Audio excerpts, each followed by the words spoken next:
जय गुरुदेव।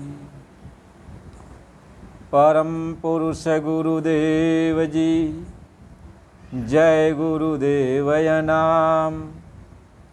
अलख यगम की पार में स्वामी तुम्हें प्रणाम।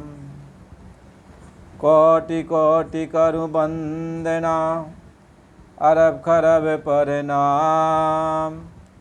चरण कमल बिसरू नहीं, जय गुरुदेवय नाम। परम पूज्य स्वामी जी महाराज के चरणों में कोट कोट प्रणाम। आप सभी प्रेमी भाई बंधुओं सबको सादर जय गुरुदेव। आज का ये सत्संग है कि काल की भक्ति क्या है और दयाल की भक्ति क्या है। यानी काल की भक्ति किसको कहते हैं और दयाल की भक्ति किसको कहते हैं। आज इस पर हम चर्चा कर रहे हैं और सत्संग के माध्यम से, महापुरुषों के वचन के माध्यम से आज हम लोग ये जानना चाहेंगे हमें किसकी भक्ति करनी है। हमें काल की भक्ति करनी है कि दयाल की भक्ति करनी है। दो प्रकार की भक्ति संसार में चल रही, एक काल की भक्ति, एक दयाल की भक्ति। अब भक्ति तो सभी लोग कर रहे हैं, भक्ति तो सभी लोग कर रहे हैं, कोई भक्ति से खाली थोड़ी है।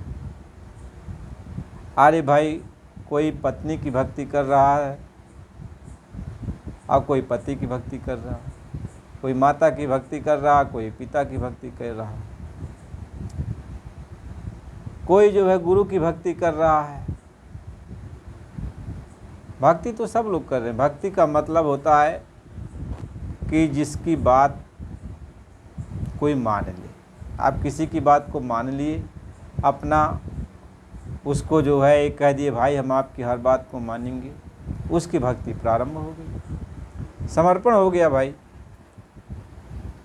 तो ये तो है, संसार में चलता रहता है। लेकिन हम अपने जीव कल्याण के लिए, यानी आत्मा के उद्धार के लिए हम भक्ति किसकी करें। देखो, महापुरुष ये समझाते हैं कि ये मानो जो शरीर है, इसमें 5 तत्व पूरे, जिसमें धरती है, आसमान है, अग्नि है, हवा है, पानी है। ये 5 तत्व पूरे हैं। इसलिए मानव शरीर को चैतन्य चोला कहा जाता है, यानी एकदम चेतन अवस्था में है, चैतन्य है।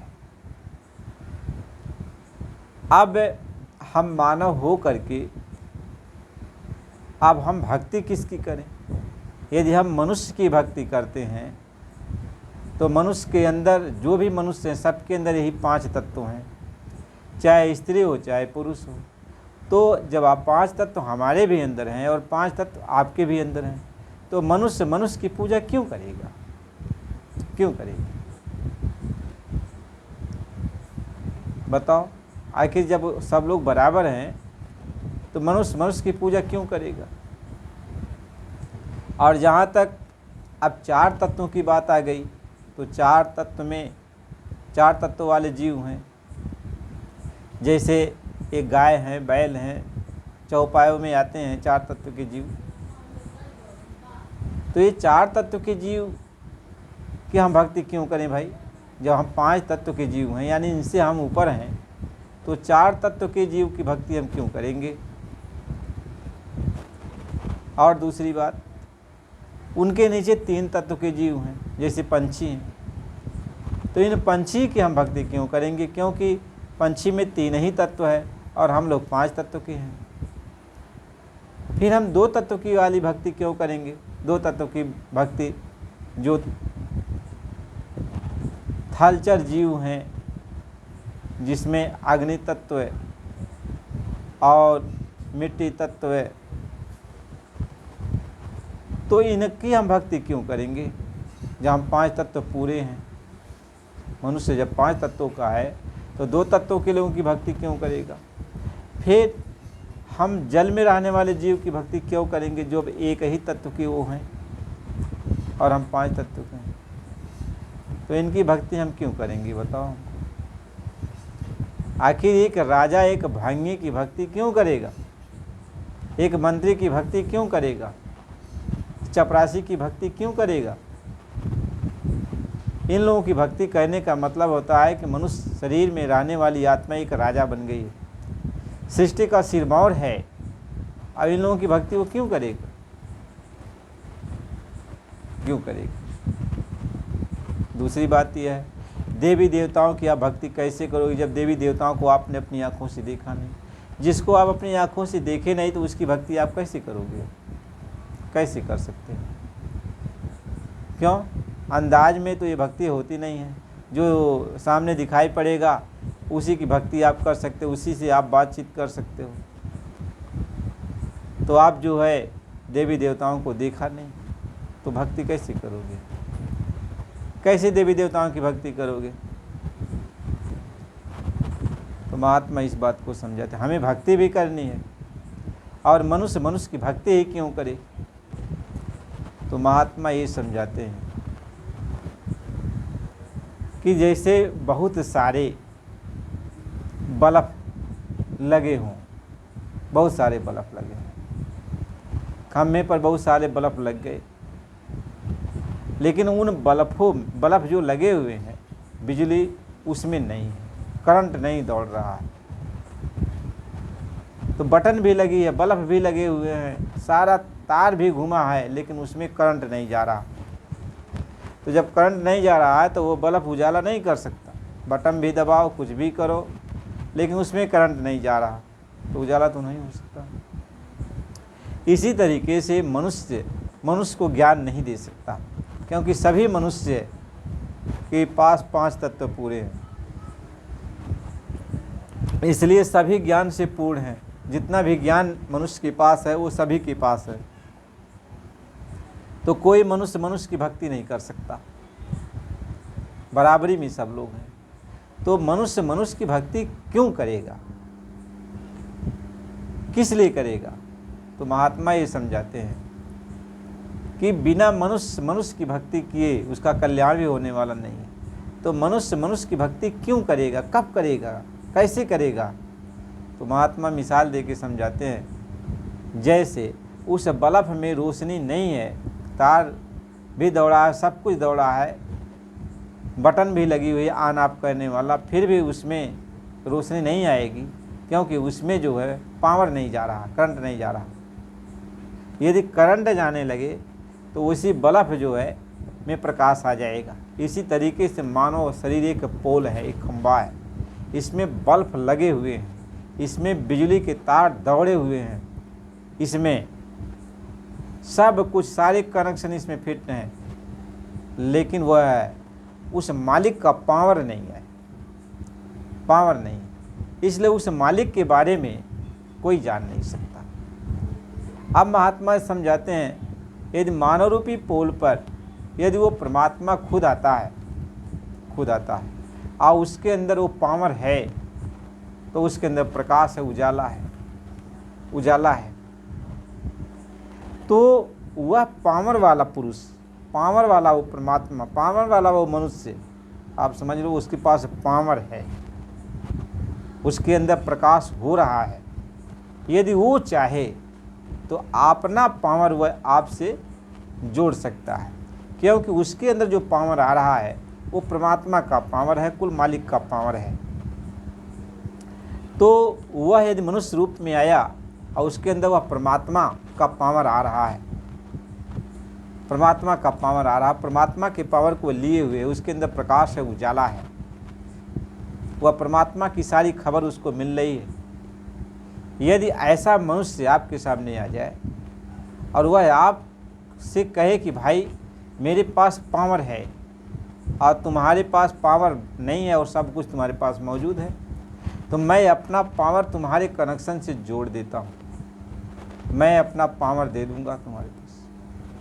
यदि वो अपना पावर आपको दे देता है तो आपके अंदर भी उजाला हो जाएगा।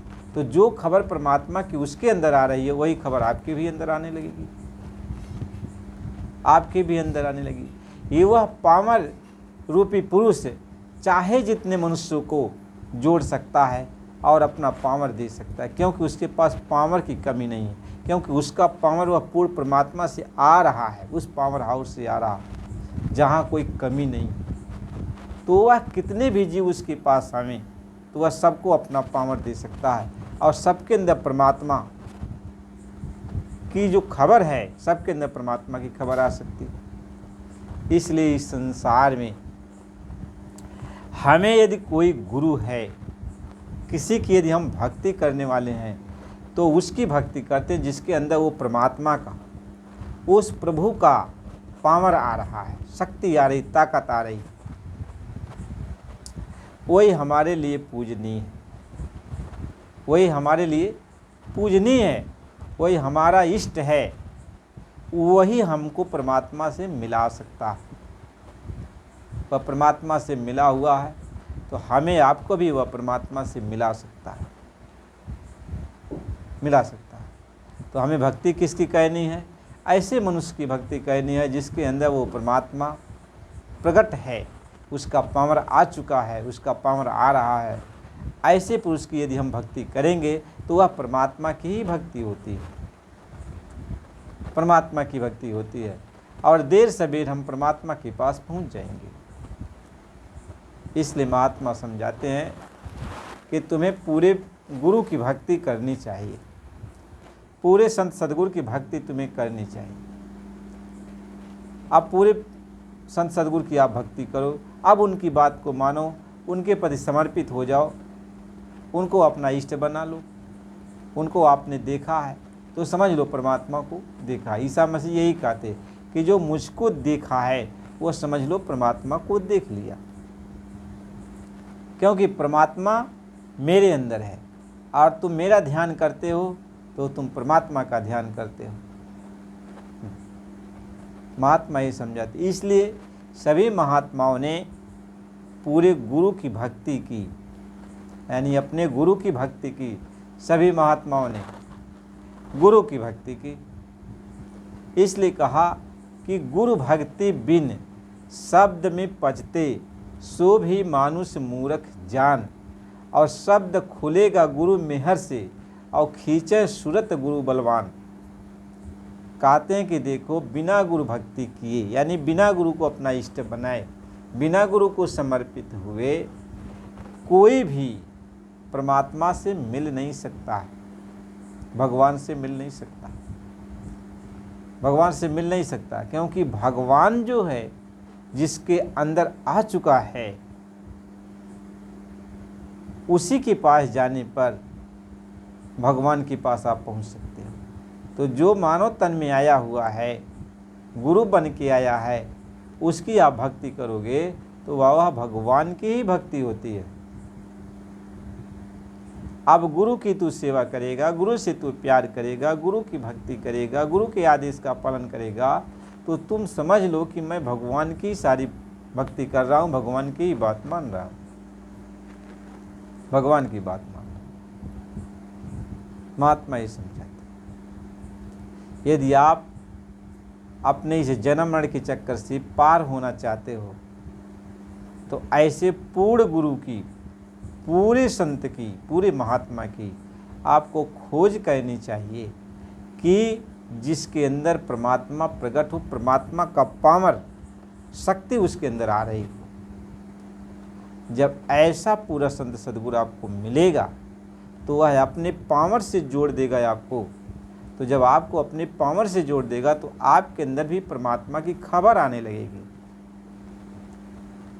परमात्मा के यहाँ क्या हो रहा है, भगवान के यहाँ क्या हो रहा है, वह आपके पास भी आने लगेगा। आपका भी स्टेशन पकड़ लेगा।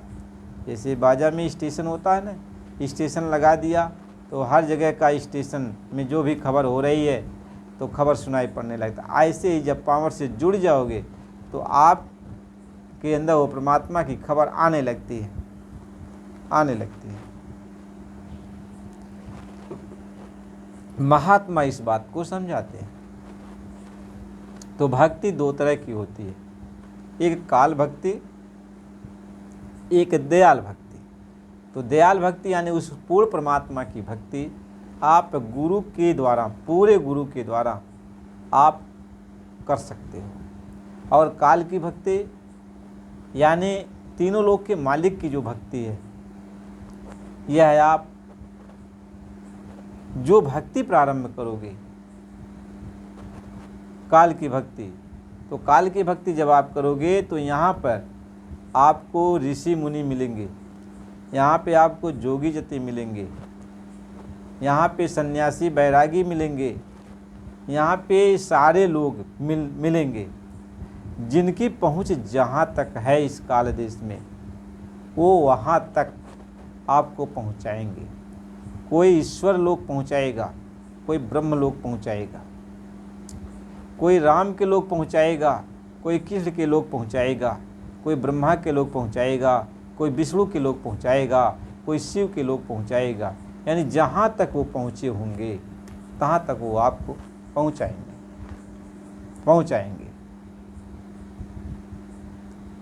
बस ये नहीं है कि उससे ज़्यादा आप जा सकते हो, जहाँ तक उनकी पहुँच है तहाँ तक उनको आपने गुरु बनाया तो वहाँ तक वो आपको पहुँचा देंगे। उनकी आप भक्ति कर रहे हो, उनकी बात को मान लिया, उनको गुरु बना लिया, जो भी मंत्र आप उन्होंने दिया, राम का मंत्र दिया, शिव का मंत्र दिया, कृष्ण का मंत्र दिया, ईश्वर का मंत्र दिया, ब्रह्म का मंत्र दिया, जिसका भी मंत्र दिया उस मंत्र का आप जाप करोगे, उस मंत्र की साधना करोगे तो उनके पास वो पावर है उतना, जहाँ तक वो पहुँचे वहाँ तक आपको पहुँचा देंगे।